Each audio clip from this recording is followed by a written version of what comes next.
So, Cian, I wonder if we start thinking a little bit about trauma and traumatic experiences and traumatic responses, recognizing that on the back of those difficult situations, difficult responses, difficult behaviors, recognizing what's happened to a person can lead to a different communication, a different behavior.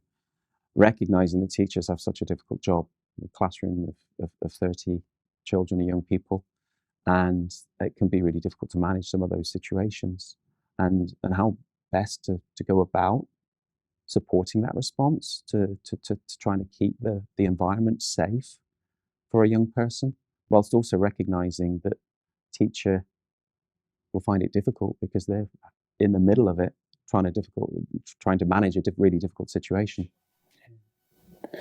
Really important to acknowledge that teachers aren't therapists, so we're not asking them to be that either. But what can we do? What can we offer for teachers in those difficult situations?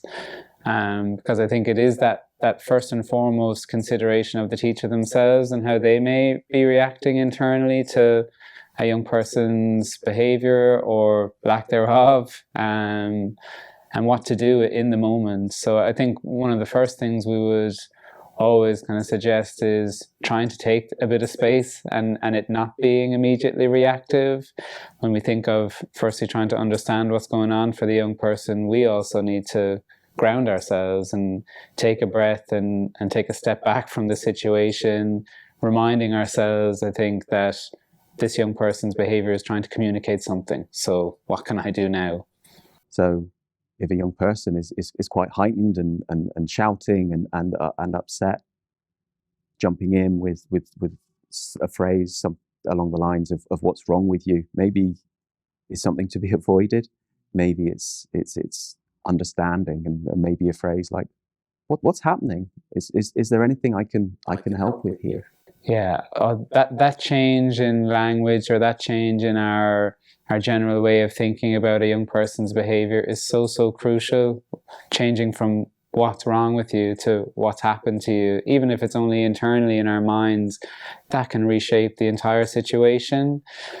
One thing that struck me as you were talking about there, you talked about, I think you talked about connection, and I guess I know that within Jigsaw, over a number of years, we've talked about the idea of connection with one good adult.